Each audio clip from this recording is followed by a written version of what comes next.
Good morning students.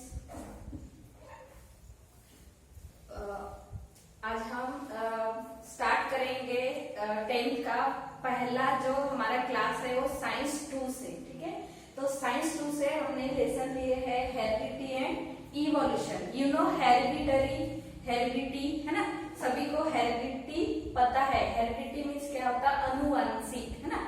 अनुवांशिक यानी हमारे पेरेंट्स से जो हमको मिला है। ठीक है, तो फर्स्ट लेसन है heredity and evolution. You know evolution means हमारे बॉडी में कुछ चेंज होके इवोल्यूट होना, है ना। हमने लास्ट ईयर बहुत सारे ऐसे एग्जांपल्स पढ़े थे हेरिडिटी के, है ना। तो उसी के बेसिक पे ये लेसन है जो हम स्टार्ट करने जा रहे हैं। विच सबसे पहला है कैन यू रिकॉल। ठीक है, हम रिकॉल करेंगे कि हमारे माइंड में क्या क्या सेट है। 9th में हमने क्या क्या पढ़े। ठीक है, which component of the cellular nucleus of living organism carrier heredity characters. ठीक है, तो आप अपने बुक में आगे लिखे उस क्वेश्चन के आगे क्रोमोसोम। क्या है? क्रोमोसोम्स। ठीक है, क्रोमोसोम। हमने क्रोमोसोम के बारे में पढ़े थे कि हमारे जो सेल है, सेल के अंदर क्या होता है? न्यूक्लियस होता है। बहुत सारे ऑर्गेनिल्स होते हैं सेल के अंदर, लेकिन उसके सेंटर में न्यूक्लियस होता है। न्यूक्लियस के अंदर आरएनए, डीएनए ये सभी प्रेजेंट होता है और उसके अंदर होता है क्रोमोसोम। ठीक है, अब ये जो क्रोमोसोम है इनके कुछ टाइप्स है जो हमने 9th में पढ़े थे, लास्ट ईयर पढ़े थे। सबसे पहला है मेटासेंट्रिक, जिसका शेप कैसा दिखाई देता है? V shape. कैसा रहता है वो?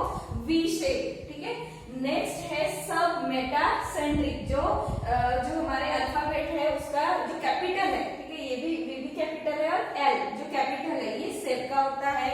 नेक्स्ट है एक्रोसेंट्रिक, जो स्मॉल लेटर जो होते हैं अल्फाबेट्स के उसके आई जे जैसा होता है। नेक्स्ट है टेलोसेंट्रिक, वो कैसा होता है? स्मॉल जो अल्फाबेट्स है उसके आई जैसा होता है।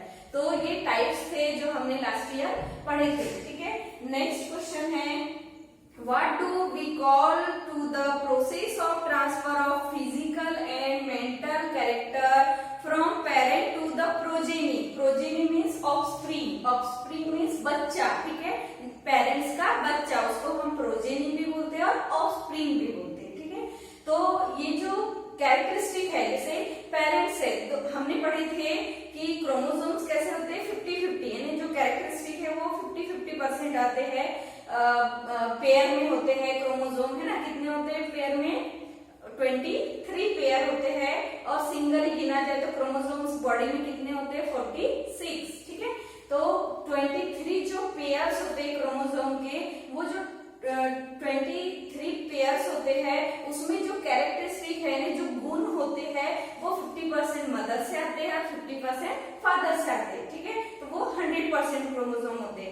अब कैरेक्टरिस्टिक होते हैं, और वो जो कैरेक्टरिस्टिक जो ट्रांसफर होके हमारे बॉडी में आता है उसी को हम क्या बोलते हैं? हेरिडिटी बोलते हैं, हेरिडिटरी कैरेक्टर बोलते हैं। जो हमारा फिजिकल, ठीक है, फिजिकल और मेंटल दो टाइप के होते हैं। फिजिकल यानी आपका जो बॉडी है उसका स्ट्रक्चर कैसा है, आपकी बाल कैसे है, उसका आपका कद कैसा है, ये सभी हमको कहाँ से मिलते हैं? हमारे पेरेंट्स से। तो ये क्या हो गया? हेरिडिटरी कैरेक्टर मीन्स अनुवांशिक गुण।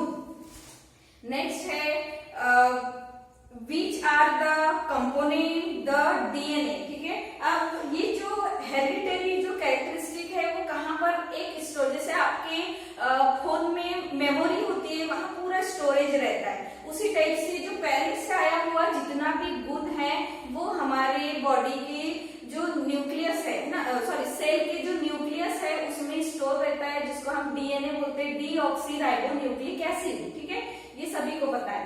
ठीक है, तो वो जो डीएनए है वो हमारे पेरेंट्स से मैच होता है, 50% मदर से, 50% फादर से। ठीक है, तो ये जो डीएनए है अब उसमें कौन से कंपोनेंट्स यानी कौन से चीजें हैं वो हम देखेंगे।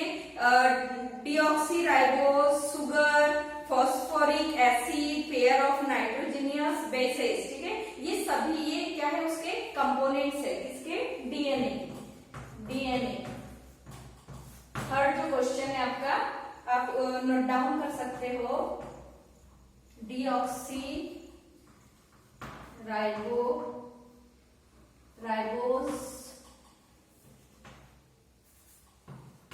शुगर, फॉस्फोरिक एसिड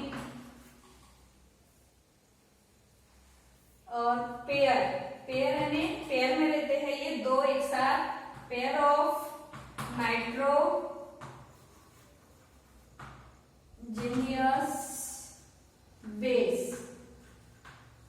ठीक है, ये क्या है, कंपोनेंट्स है, क्योंकि डीएनए जिस चीज से बना होता है ये उसकी कंपोनेंट से, इसी से वो बना हुआ होता है और इसी में पूरी हेरिडिटरी कैरेक्टरिस्टिक क्या होता है, स्टोर रहता है, मदर और फादर से आया हुआ। ठीक है, नेक्स्ट हमारा पहला टॉपिक है heredity and hereditary character changes, hereditary changes. अब heredity means you know that heredity in the transfer of the biological characters from one generation to another via generation. ठीक है, इन्हें जो कैरेक्टरिस्टिक है, अब कैरेक्टरिस्टिक मीन्स एक कुछ character physical या मेंटल कैरेक्टर क्या होता है, एक जनरेशन से दूसरे जनरेशन में ट्रांसफर होना। अब पेरेंट्स से ऑफस्प्रिंग में ट्रांसफर होना, उसके प्रोजेनी में ट्रांसफर होना, इसको हम क्या बोलते हैं, इन biological characteristic. Biological characteristic means उसका मेंटल और physical characteristic. John Gregor Mendel is the pioneer of the modern genetics. उन्होंने एक मॉडर्न जेनेटिक्स का एक ऐसा है उसके ऊपर रिसर्च किए थे उन्होंने, मेंडल्स ने, अराउंड द पीरियड ऑफ 1886, यानी 1886 में उन्होंने क्या किए थे, यानी एक उसके ऊपर खोज किए थे, उसके बारे में जाने थे कि हेरिडिटरी क्या होता है। It took a long time for him to understand the conclusion of the research about the heredity, यानी हेरिडिटी के ऊपर उन्होंने बहुत सारा रिसर्च किए थे। कब, 1886 में। meanwhile in the 1902 में उन्होंने देखे थे कि वेल्टर एंड द सुटन, इन्होंने भी खोज किए थे। जो मेंडल थे उनके बाद में ये दो साइंटिस्ट आए जिन्होंने उसके ऊपर फिर से खोज किए।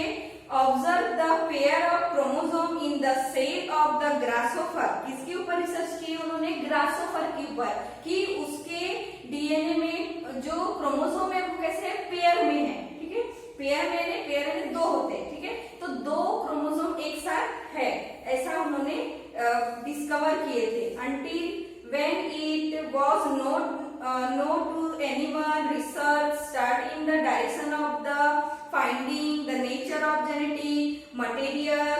When it was proved that the gene are carrier viva chromosome, यानी जो जीन होते हैं, है ना, डीएनए में जीन पाया जाता है, वो जीन कैसे रहते हैं, कैरियर मीन्स एक जनरेशन से दूसरे जनरेशन में, दूसरे से तीसरे, तीसरे से चौथे, यानी वो जनरेशन टू जनरेशन का कितना भी गैप हो, लेकिन वो एक जनरेशन से दूसरे जनरेशन में क्या हुआ, ट्रांसफर होकर आया हुआ होता है। Then through which 1944 trio of the scientists Ostrowal, Avery and Malin McCarthy and the Colin McLeod proved that except viruses, all living organisms have DNA as genetic material. यानी उन्होंने फिर से खोज किए, दूसरे साइंटिस्ट आए, उन्होंने फिर से खोज किए कि सिर्फ एनिमल, प्लांट या दूसरे जीव में नहीं, बल्कि जो यूनिसेलुलर है लाइक वायरसेस में भी डीएनए पाए जाते हैं। वायरस में भी डीएनए प्रेजेंट होता है और डीएनए से ही उसका जो एक जनरेशन से दूसरे जनरेशन, जैसे जो वायरस है वो स्प्रेड होता है तो उसकी जो कैरेक्टरिस्टिक है वो उसके दूसरे जनरेशन में भी वो कैरेक्टरिस्टिक क्या होता है, ट्रांसफर होता है। Next, in 1961 the French genetics Francois Jacob and the Jack Monod proved a model for the process of protein synthesis with the help of DNA in bacteria. Bacterial cell. अब जो दूसरे 1961 में जो साइंटिस्ट है उन्होंने prove किया कि जो मॉडल है क्या डीएनए का जो मॉडल है वो क्या होता है, सिंथेसाइज होता है। ठीक है, वो सिंथेसाइज होकर क्या होता है, जैसे bacterial, for example bacterial DNA है, अब वो क्या होगा, सिंथेसाइज मीन्स वहां पे जो प्रोटीन प्रेजेंट है वो सिंथेसाइज होगा और सिंथेसाइज होके वो फिर न्यू जो जनरेशन है उसमें वो ट्रांसफर होगा। It help to the uncover the genetic code hidden in DNA, यानी जो जेनेटिक कोड है वो डीएनए में हिडन रहता है, यानी छुपा हुआ रहता है। Thereby the technique of the recombinant DNA technology emerged, which has vast scope in the field of genetic engineering। यानी ये जो डीएनए की जो टेक्नोलॉजी है इसके आधार पर जाना जाता है कि डीएनए कैसे वर्क कर रहा है, यानी कैसे ये इसको जेनेटिक इंजीनियरिंग कहा जाता है। The science of heredity is useful for the diagnosis। अब डायग्नोसिस मीन्स हमारी जो बॉडी है, ठीक है, जब हम बीमार होते हैं तो डॉक्टर रेकमेंड करता है कि आप डायग्नोसिस करो। डायग्नोसिस यानी आपका ब्लड का सैंपल लिया जाता है, आपकी बॉडी के जितने म्यूकस का सैंपल लिया जाता है, यूरिन का सैंपल लिया जाता है और उसके द्वारा आपकी बॉडी में क्या क्या गड़बड़ है, क्या प्रोसेस हुई है, आपको क्या बीमारी है, बैक्टीरियल है, वायरल है, जो अदर जो भी है ना, ये डायग्नोसिस के आधार पर किया जाता है। इसी को डायग्नोसिस बोला जाता है, जैसे ब्लड टेस्ट बोलते हैं हम, यूरिन टेस्ट बोलते हैं, है ना, और अदर बहुत सारे ऐसे म्यूकस है तो म्यूकस की टेस्ट की जाती है। यानी हमारे बॉडी के अंदर के जो कंपोनेंट्स है, केमिकल जो कंपोनेंट्स है उनका एग्जामिन करके ट्रीटमेंट करना, उसी को क्या बोलते हैं, diagnosis. Treatment and the prevention of the hereditary disorder. अब देखो हेरिडिटरी डिसऑर्डर हमने 9th में पढ़े थे कि हेरिडिटरी डिसऑर्डर कौन से होते हैं, यानी जो क्रोमोसोम्स है उनका कम होना या ज्यादा होना, ये हेरिडिटरी डिसऑर्डर में आते हैं।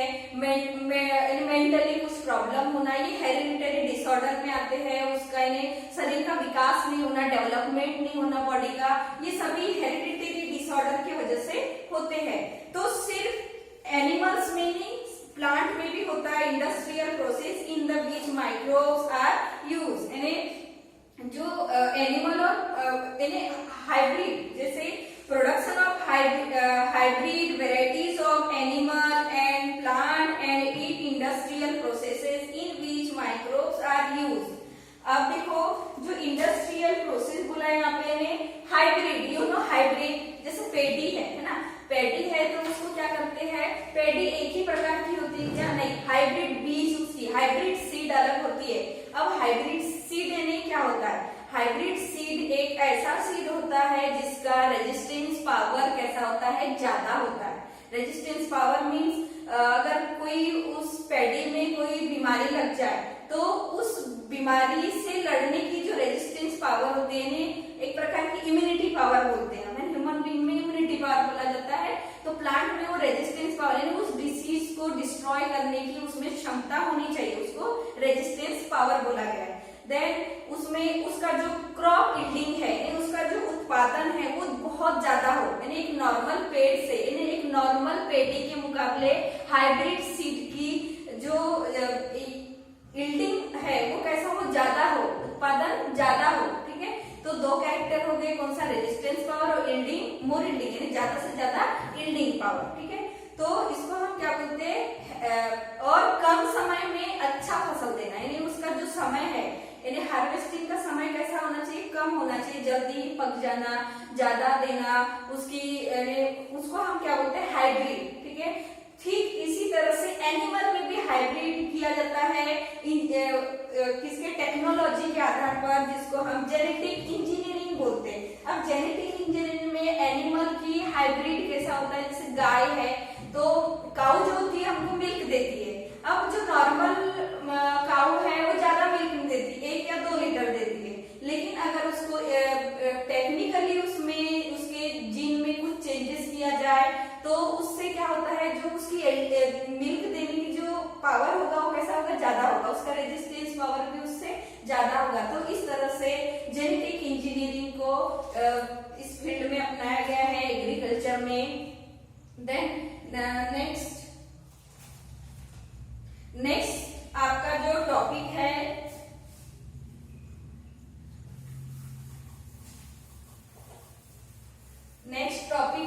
Transcription.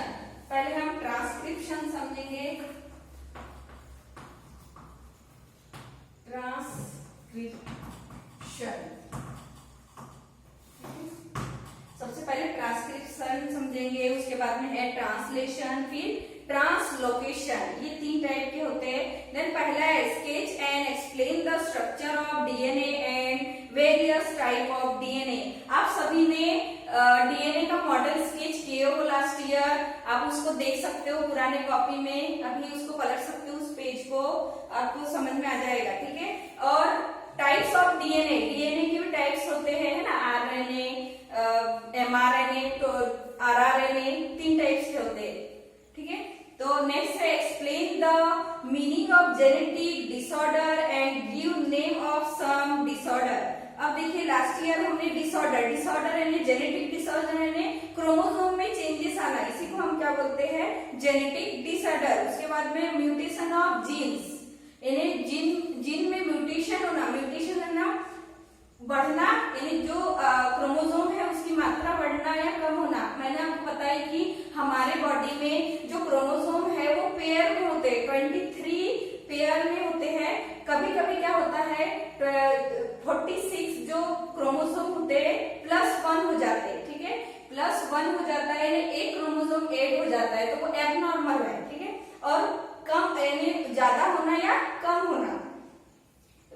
With the help of RNA, the genetic gene present in the form of DNA participate in the functioning of cell and thereby control the structure and functioning of body। यानी जो हमारे body में जो DNA है उसमें जो gene present है वो क्या करता है, फंक्शन करता है, एक पर्टिकुलर फंक्शन करता है, यानी सेल को कंट्रोल करता है।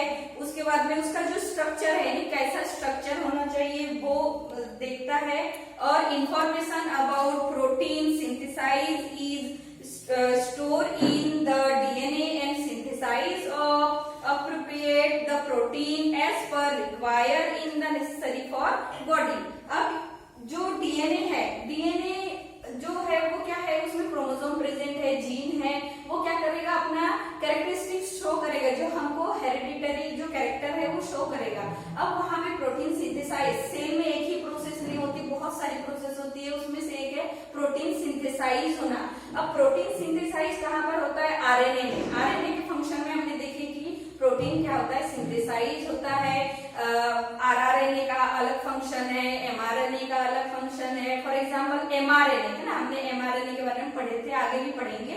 तो एमआरएनए क्या है, मैसेंजर आरएनए, ठीक है, मैसेंजर राइबोन्यूक्लिक एसिड। अब वो क्या करता है, मैसेंजर यानी जो सेल के बाहर दूसरे सेल से जो मैसेज आया है उसको डीएनए तक पहुंचाना, यानी सेल तक, सेल्स में ट्रांसफर एक प्रोसेस होता है जो टीआरएनए करता है, और मैसेंजर जो आरएनए है वो उस मैसेज को ट्रांसफर करने का काम करता है न्यूक्लियस तक।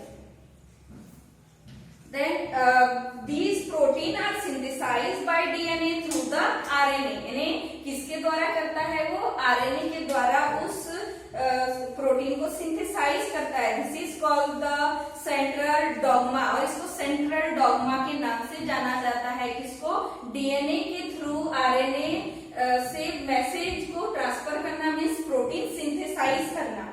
mRNA is produced as per the sequence of nucleotide on DNA। अब न्यूक्लियोटाइड मीन्स न्यूक्लियस के अंदर जो डीएनए है वो क्या करता है, प्रोसेस करता है, किसके साथ मिलके, आरएनए के साथ मिलके, यानी प्रोटीन सिंथेसाइज जो प्रोसेस है उसी को हमने डॉगमा बोले हैं। और ये काम कौन करता है, mRNA means messenger RNA. Only one of the two strand of the DNA is used in the process। यानी जो डीएनए है वो 2 स्ट्रैंड मीन्स उसके 2 स्ट्रैंड रहते हैं, और ये प्रोसेस वो करता है आरएनए के साथ मिलकर। The sequence of nucleotide in mRNA being processed is always complementary to the DNA start use for the synthesize यानी ये क्या होता है, सिंथेसाइज होता है। ये जो प्रोसेस है सिंथेसाइज होता है। सिंथेसाइज मीन्स जो प्रोटीन है उसमें उस प्रोटीन के अंदर जो गुण है वो सिंथेसाइज होना, उसमें बहुत सारे अलग अलग प्रोसेसेस होते हैं।